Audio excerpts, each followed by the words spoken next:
The Birth of Optima, Greenshore, by David Hammond. Chapter 1, The Pits, Part 2. Clutching the microphone, I respond. Possibly 2 creeper fighters hiding out within one of the craters. The crater itself is approximately 2 meters from the damaged enemy unit. Furthermore, multiple casualties at Alpha 10, and unfortunately one left Z6 down. Not sure if it was a strike or a faulty gun. Copy that, Sharpe. Taylor's informed us already. Sharpe, the Chief of Pits has ordered both yourself and Scott to gear up.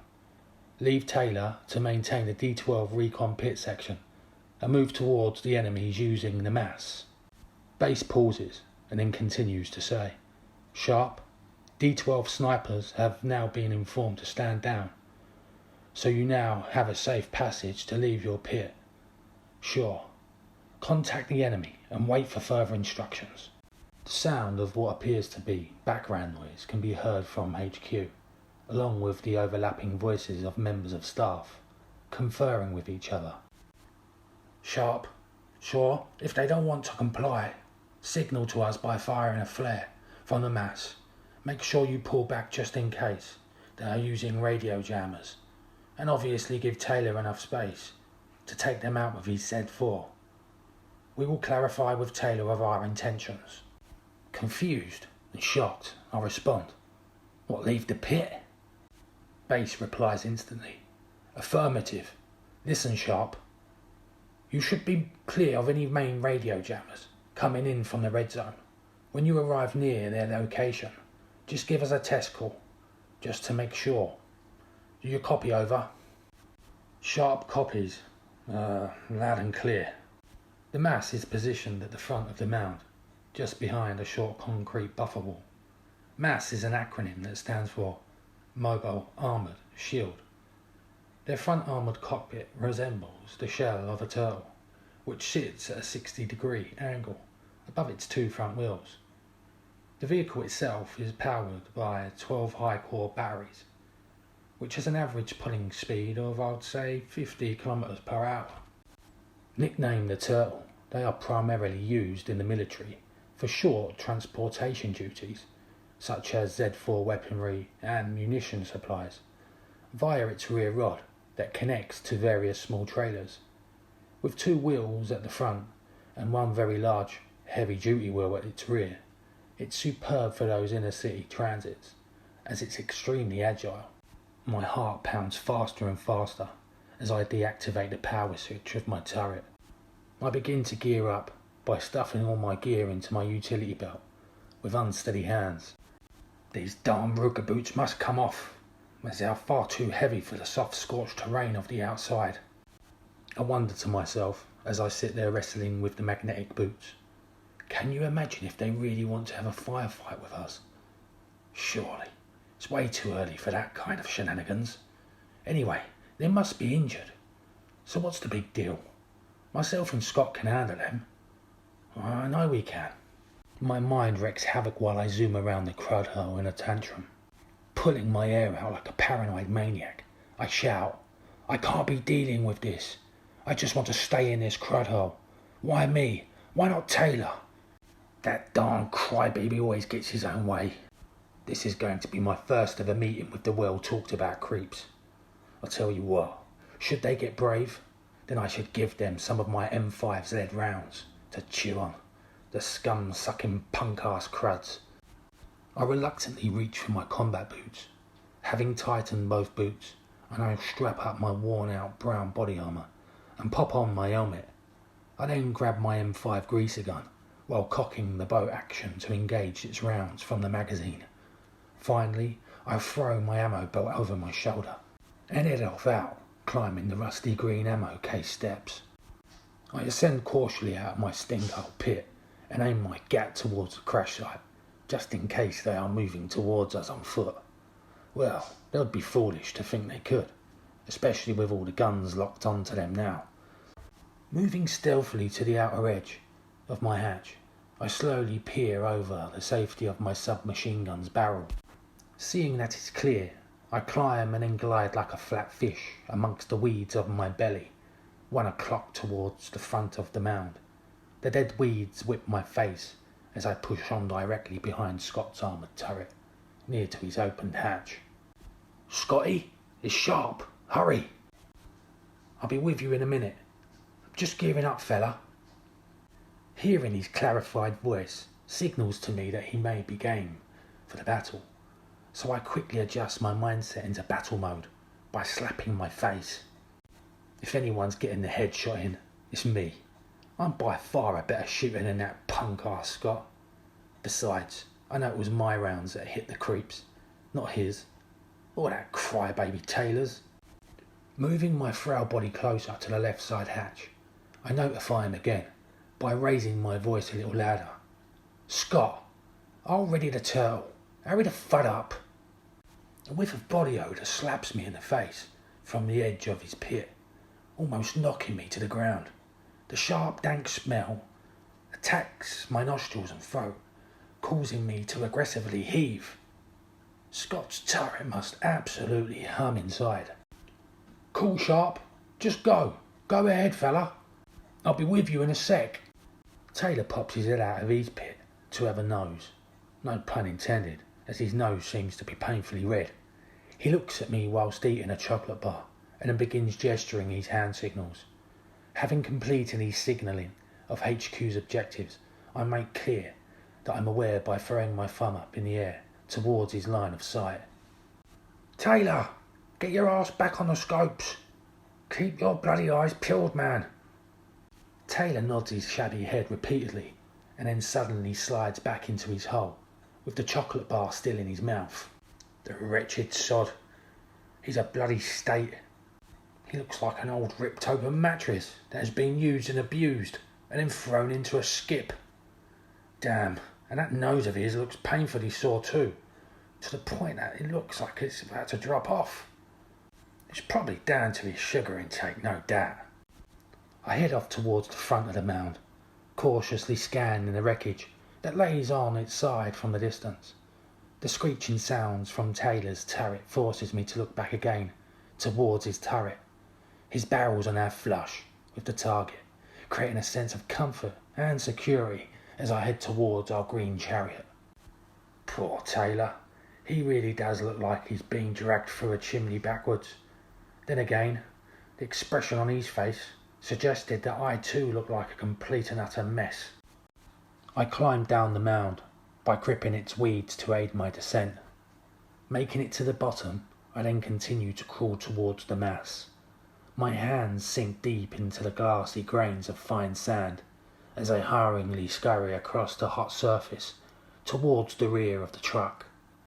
Just to think, this park was once a beautiful garden with flourishing flowers and various types of wildlife. But now look at it. It's just a blood-stained ashtray full of Scott's cigarette ends, along with large amounts of scattered shrapnel. I begin to observe a large leafless bush that sits adjacent to our truck and notice that it's absolutely littered with used loo roll that's covered in Scott's crud.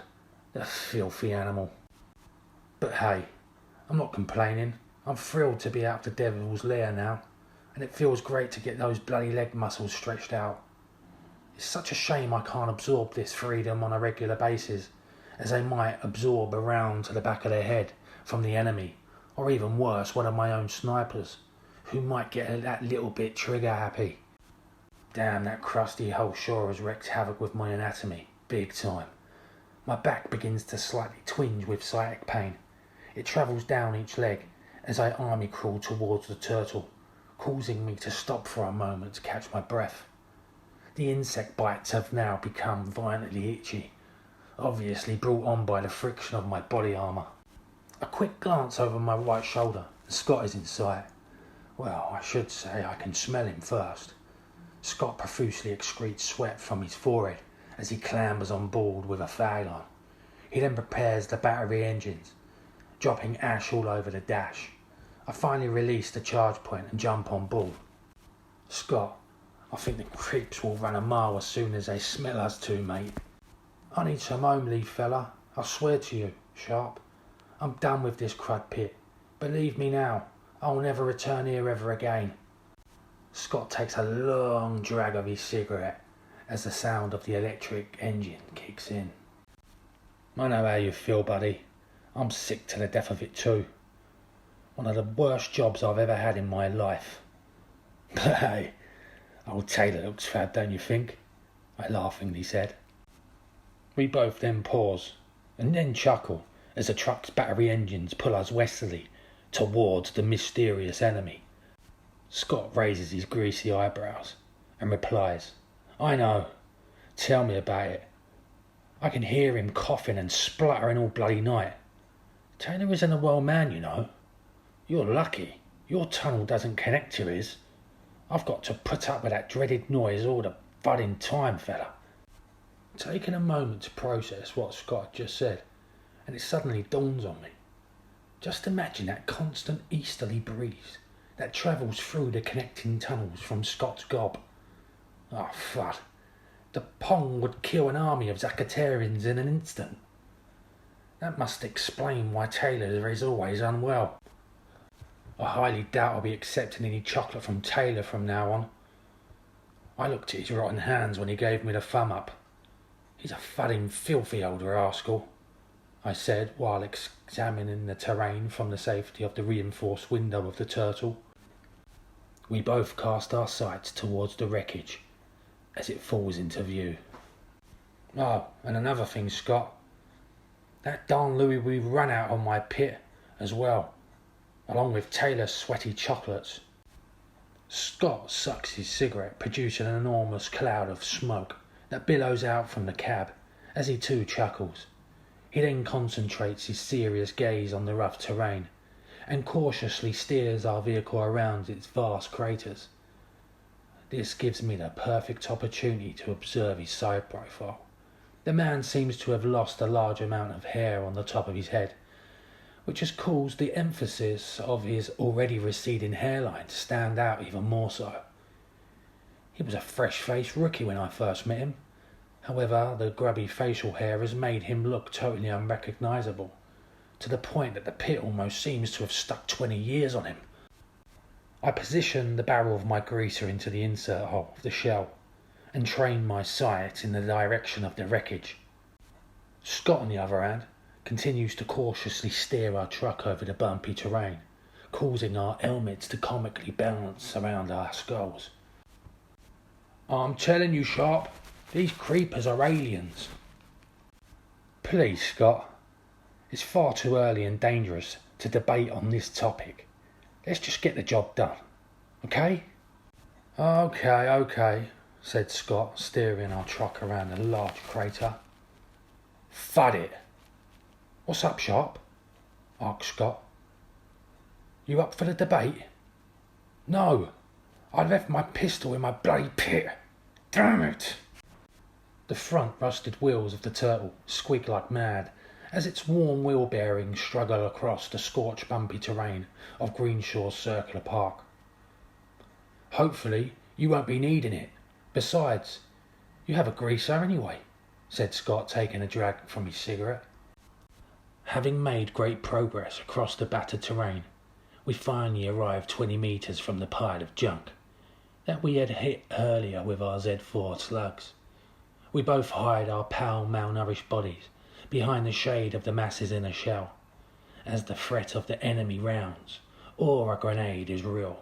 However, the tremendous heat from the sun's rays outside looks blisteringly worse.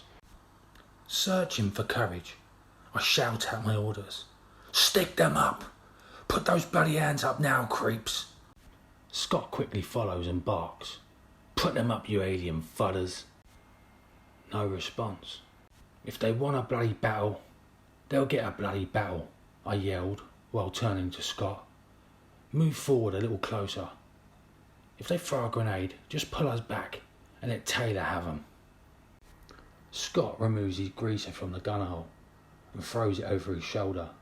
He then grips the steering handle and presses the green throttle button, moving us slightly closer to the crater. My heartbeat is erratic. Dirty beads of sweat drop from my rotten skull as we draw nearer to the expecting enemy. The perspiration fills my vision, producing an awful stinging sensation in both eye sockets. Blinking profusely as Scott hits the brakes, I shout at the top of my lungs, "Get your filthy hands up now, crathouses!" Suddenly, the reluctant blood-stained hands rise from the top of the crater. 4 hands in total hang in the air, dripping of blood, suggesting 2 wounded gatekeepers. I cast my eyes onto the strange-looking pair as they ascend from the crater. The creeper to the right has a severe burns to his face, while the other to the left bleeds heavily, down to having a cracked skull. Knowing that their hands are injured, they shouldn't be a problem. Well, I fudding hope not. Considering that they had been hit with many Z4 rounds, and then violently spun in a death roll, they don't look too bad, actually. Their uniforms look immaculate. Apart from the marks sustained from the crash, they arrive at the edge of the crater and pause 10 metres or so in front of our truck, staring. Something's not quite right here, Sharpe. Why aren't they fighting back?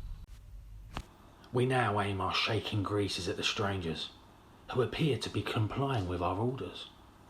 Scott nervously twists his head and looks directly at me in pure shock, as we both hide behind the protection of the turtle shell.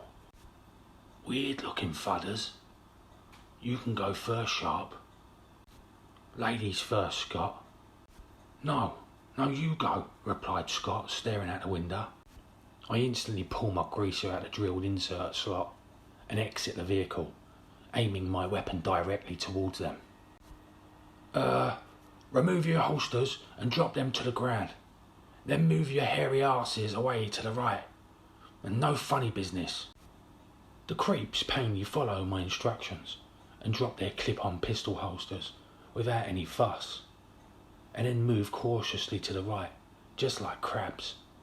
Their shiny armour catches my attention straight away. It looks like a solid piece of engraved gold that sat on top of their shoulders and chest. The armour has fine engravings of pyramids and floral designs, which elaborately decorate their breastplates. "Whoa!" yelled Scott from the safety of the window. I attempt to contact base via my hit radio with my free hand, while supporting my rifle with my forearm. Testing. Sharpe to base. Do you receive over?" "Sharpe. Base copies loud and clear." I take a deep breath and calmly kneel at the side of our armoured truck while resting my greaser on my left knee pad, which is now acting as an excellent tripod. I press down on the radio switch tightly so that my hand doesn't shake and reply. We have both targets in shooting distance. Both creepers seem to be injured and not a threat. Obviously, there's no evidence of any frequency jammers either. Awaiting your orders, base. "Sharpe, search and make safe. Once you've finished investigating, bring them in. Sure, if they try any games, just take their heads off. Simple." Right. Okay, got that, base," I stammered. "You hear that, Scott?" Scott nods his head and replies, "Loud and thudding clear, Sharpe. Loud and thudding clear." Scott pulls his submachine gun from the slot and exits the shell. He then swiftly moves to the right side of the mass, with his greaser aimed directly towards the bald heads of the creeps. With an aggressive point of my greaser's barrel, I shout, "On your knees now, mother fudders. Keep those hands up where I can see them, or I'll blow your domes off. I fudding mean it. I'm not messing."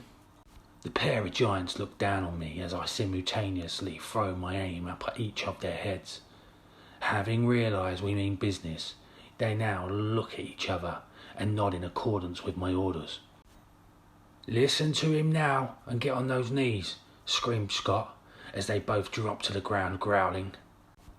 The well-fed creeps are giants of men, even on their knees. They look up at us in disgust in their grey coordinated uniforms that look to have been tailor-made from the finest of cloth. Upon further investigation, I noticed that they have finely shaved identical goatee-styled beards, along with sharply shaped eyebrows that look like they have been painted onto their faces. Their earlobes dangle from the weight of their gold earrings that are stretched within their earlobes. Another odd-looking thing is that they look strikingly alike. Aliens. Can't you see they're fudding-clothed androids? I said to Scott, while wiping my forehead with my sleeve. You don't know what you're talking about, Sharpe. They're aliens. Enough of the alien bull crud, Scott. Now check the crater and then get their holsters. Hurry. I aim my greaser at their saturated, sweaty bald heads, while Scott proceeds to move towards the edge of the in-cave to retrieve their weapons. They had both dropped to the ground. Before he picks them up, he scans his view down his greaser's sight for any possible surprises within the crater. All clear here, Sharpe, yelled Scott, bending his neck. Keep your eyes on them, fella, while I collect their guns. Having checked the crater, Scott kneels to retrieve their pistols, and with difficulty lifts up all 4 holsters to his chest, the exposed parts of the pistols glistening gold to the powerful rays of the sun, forcing me to squint my eyes. But these guns are made out of pure gold, man. You should feel the weight of these, remarked Scott as he carries them to the front of the mass. Just hurry up, Scott, and stop pissing around. I can tell just by his strained facial features that they are heavy as fud. Imagine the strength needed to draw them out of your holsters. Lock those guns away, I yelled as Scott struggles to load them inside the truck's front storage box. Hurry the fud up. We need to get these fudders locked in. To the rear of the turtle is an extended steel rod that's connected to its rear single-wheeled axle. At the end of the rod is various shackles, ideal for locking prisoners up. Having successfully locked their weapons away, Scott turns his attention to the creeps. In a loud, authoritative tone, I shout, "Get on your stomachs now. You on my left. Crawl forward towards me. Go!" The giants growl and then slump on their fronts like penguins. The one on my left does exactly what I say and begins his slow crawl towards my position. Scotty boy, lock him up. No, why can't you do it? Scott, get and lock them up now and stop being a fudding coward. Scott reluctantly passes me his greaser and then reacts swiftly by biting his yellow teeth down heavily onto the heavy-duty cable ties that he had collected from the front storage box. He then aggressively bolts over to the rear of the nearest creep, forcing his large knee pad down heavily onto the back of the creeper's head. Scott releases the cables from his mouth and screams, "Put your fudding arms up, behind your back, and stay fudding down, you alien scum. I fudding mean it." He then forces his whole body weight down onto the creeper's head, and then spins around grabbing the crud's wrists. Having tied him up, he then finishes him off with one almighty knee to the side of the face, causing blood to splatter out from the creep's mouth. "Now don't you fudding move," said Scott as his eyes smouldered the remaining creep. We both repeat the procedure again with the other creep, and then march the pair on their knees towards the rear of the mass. The ignorant looks from each individual as we lock them into place using the steel shackles is absolutely priceless. I gaze into the artificial eyes of one of the creeps and notice that they are of an unusual colour, a colour that I have never seen before in my life. His robotic-looking eyes hold sinister-looking, illuminated red pupils, which are shaped like those of a cat. Upon closer inspection, I notice a small build-up of blood accumulating under the tear ducts of each of their eyes, and say, "Scott, they're crying blood." The close-up appearances of the pair of gatekeepers' characteristics send shivers down my spine. "I know, Sharpe, it's because they're aliens from the outer ice wall," whispered Scott, "and they are here for our gold and other valuable resources." "Oh, don't start giving me all that old nonsense, for fud's sake. They're androids, created by the Zakatarians to carry out their dirty work. Can't you see? They are cloned, I replied as I shake my head at Scott's absurdity. I snapped my fingers at the creeps to get their attention and continued to point towards the dwarf at the top of the wall. You want some of the Z3 or do you want some of the Z4, bitches? Your choice, you stupid looking mother-fudding red-eyed fudders, I yelled while pointing my greaser at the mysterious pair. They both look up, squinting their devilish eyes at the dwarf above the towering wall, and then turn their heads in the direction of the hazy pits, to which they then lower themselves in a cowardly fashion. Yeah, I thought so, creeps, I said in an overly arrogant manner. Scott militantly pushes the barrel of his greaser deep into one of the crud's burnt cheekbones, whilst I make sure they are both securely locked in by tugging at each of their shackles. All secure my end. Scott, make sure you keep your sights on them. Any movement, and just stick it on their fudding skulls, fella. No messing about. I'll check the wreckage. Scott nods his sweaty head and calmly replies, Don't worry, man, I've got this. They'll fudding get it all right. The jittering creeps drop their heads from having listened in to my orders. I cautiously move around the crater towards the wreck with my greaser up towards my line of sight. Grey in colour, the 3-axle truck lays on its side and stinks strongly of leaking gasoline. Moving sternly while pointing the barrel of my submachine gun towards the cockpit window, I draw nearer. I peer into the heavily armoured rooftop hatch. Now having almost half of my 6'3" body in the hatch, I crawl into the exterior, just like Louis the Cat. I bend my neck to get a better look while scanning my disorientated vision. The sun's rays help me out considerably as they travel straight through the hatch of the roof, illuminating its luxury smooth red interior. Wow! It's like a Lazarati sports car interior in here, I said as I scanned the inside of the cockpit. Scott was right. These darn creeps really do have a fetish for rare metals. The inner part of the large steering console is gold in colour, along with its gear stick that has a pearlescent gear knob, which looks to have been moulded for the giant hands of the creepers. Centre of the steering column is a circular emblem that displays a triangle pyramid, which has an all-seeing eye at its very summit. Remarkable, I said as I scanned the red bucket seats that looked to have been stitched with gold thread. Despite the random scattered bullet holes dotted about the interior, it could actually pass off as a work of art. Imagine how many credits you'd get for this in the inner city for scrap. I turned my attention to its gold frame centre mirror that's connected to the front crack windscreen and hit it with the butt of my greaser.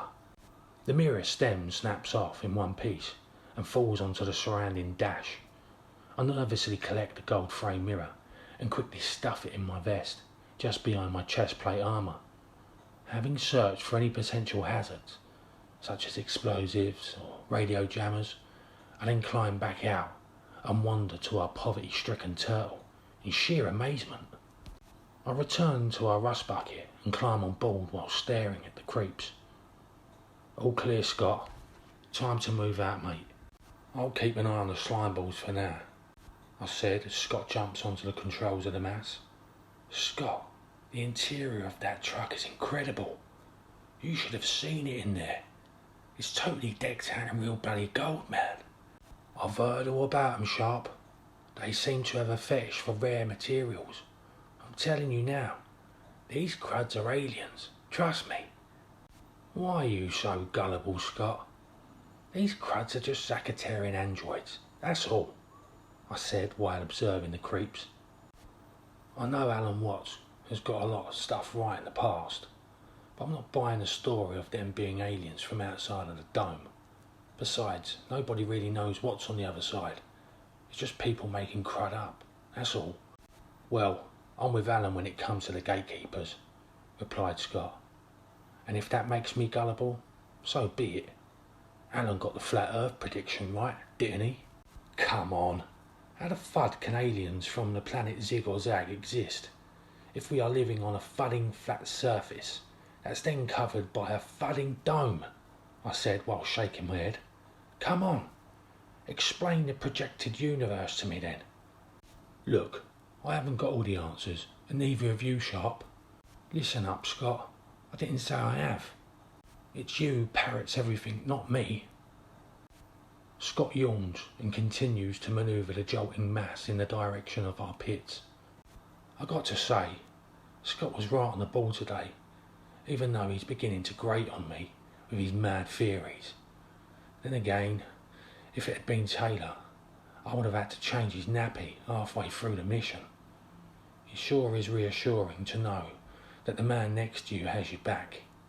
We roll out in the blistering heat towards the pits at snail pace, down to the slow walk of the creeper prisoners. The suffering in their eyes as they struggle with the uneven surface is comical, to the point that I laugh at them uncontrollably. I keep both eyes peeled at the gatekeepers the whole time, while resting my feet on the entrance bar, smirking at them. Speed up, brother, speed up. Scott wastes no time at all and proceeds to press down on the accelerator switch. The turtle tugs at the creeps hard. It begins to drag the scum across the shrapnel-littered ground to the extent that they now scream out in pure anger.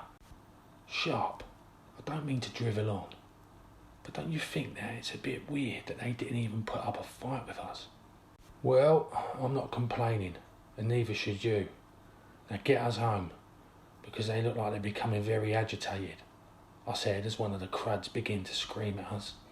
I begin to wonder to myself, as I intensely stare at the aggressive face of one of the gatekeepers, why are they here? The nation of Zakataria has many enemies. Shouldn't their robotic servants be fighting elsewhere in more important battles?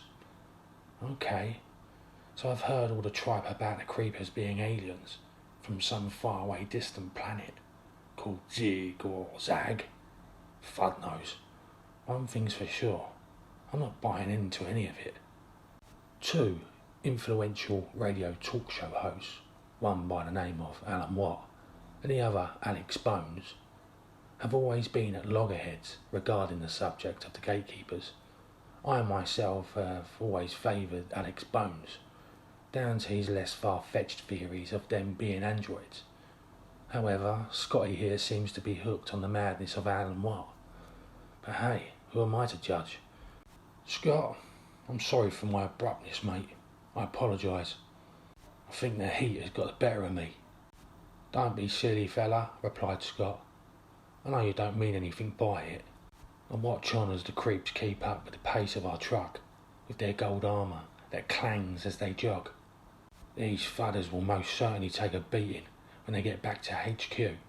Interrogation, torture, the works.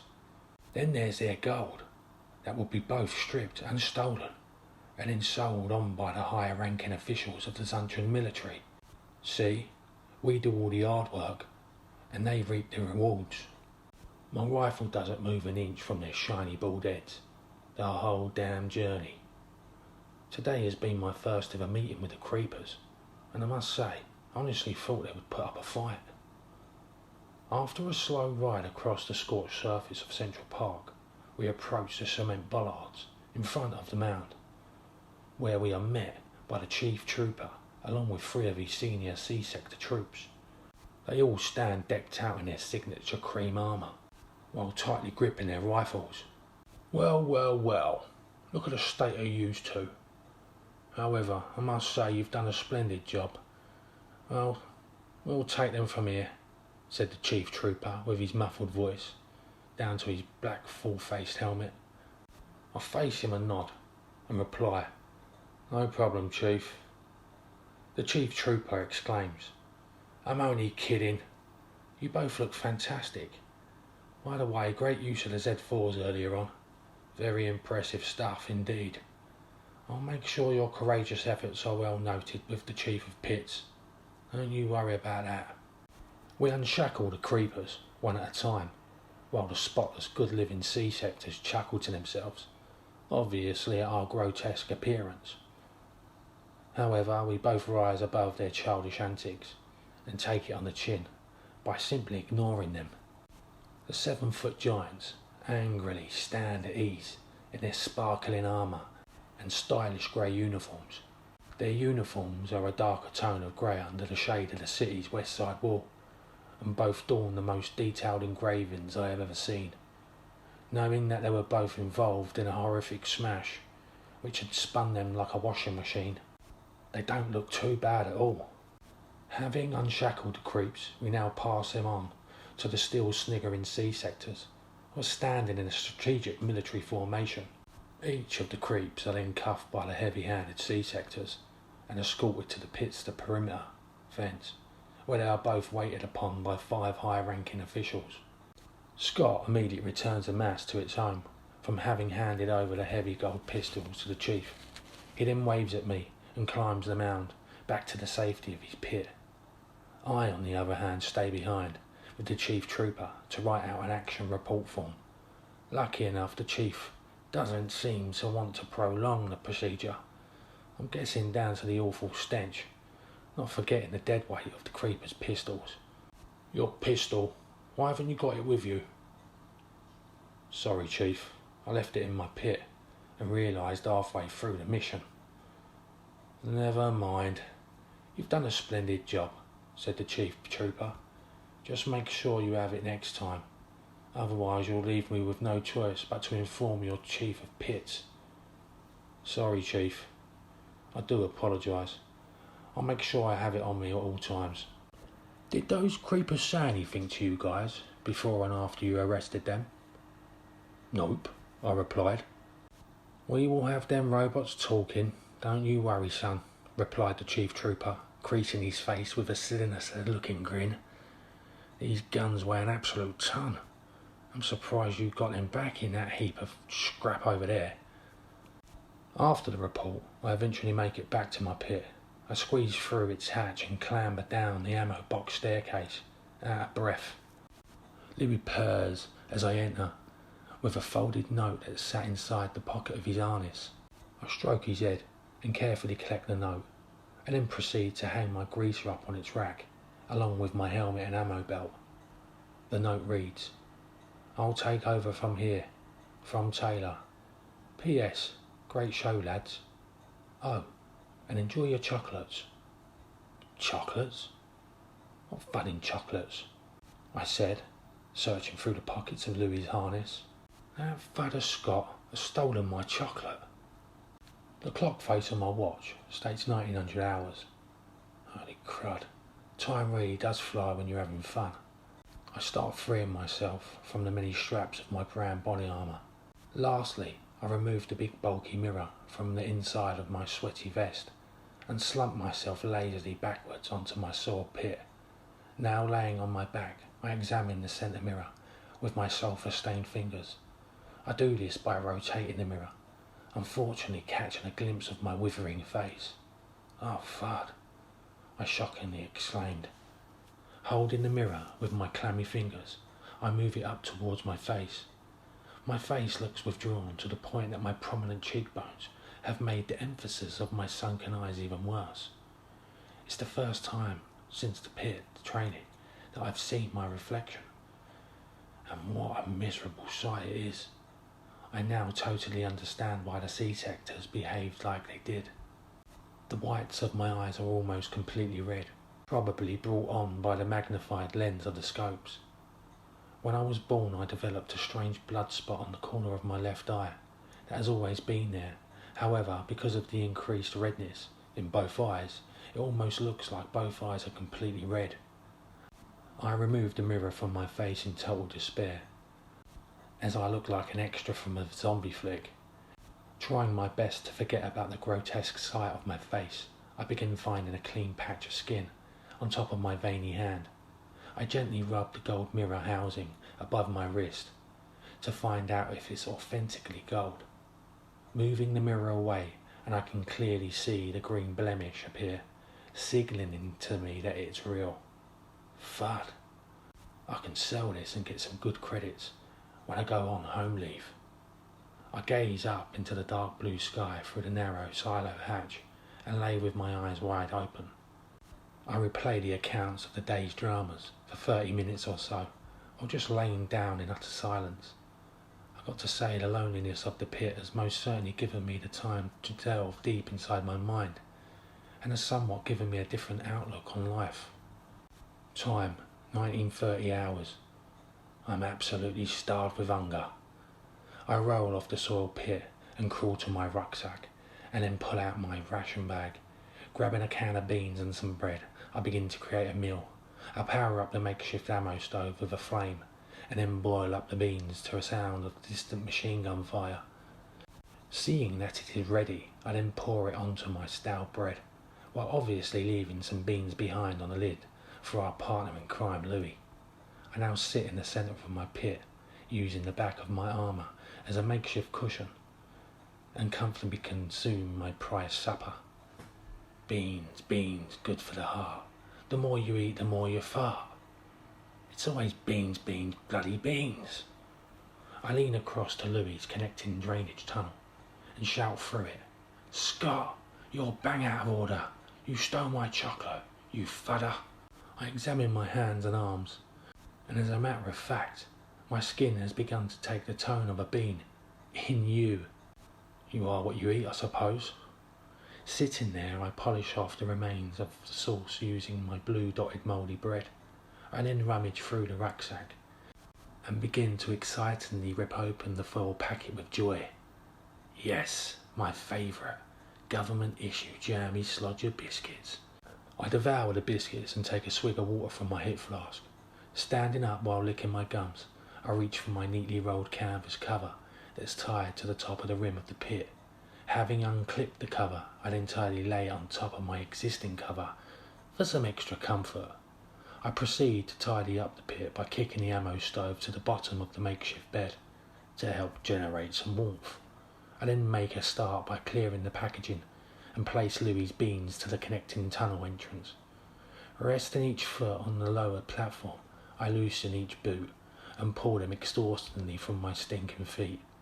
I then reach for my flask and fill it to the top with fresh water from the filler tank that's mounted to the circular wall. Having filled my hip flask, I then begin to clean the cutlery and tin dinner bowl, using the bottom of my cruddy vest as a cloth. Leaping onto the gunner platform, I squeeze through the hatch and activate the night scope. I rustle my head into the lens and softly control the cannon's cold handles, while at the same time twisting the zoom screw. All looks good as dusk sets in. Just a few moving frontliner soldiers illuminate the scope's lens. Having established tranquil observations at each of the posts, I deactivate the scope and climb down to my squalid slumber. I then crawl into my insect-infested bed and stretch out my legs while comfortably wriggling my toes. Laying on my back, I scan the stars from the side hatch that are now slightly beginning to twinkle across the outstretched dome. I wonder what's on the other side of the dome, I ask myself out loud. If I'm ever given the opportunity to explore the outside of this mysterious place, I will most certainly take up the offer. To be continued. For the latest chapter uploads, make sure to join the Facebook group, The Birth of Optima, Greenshore, official group.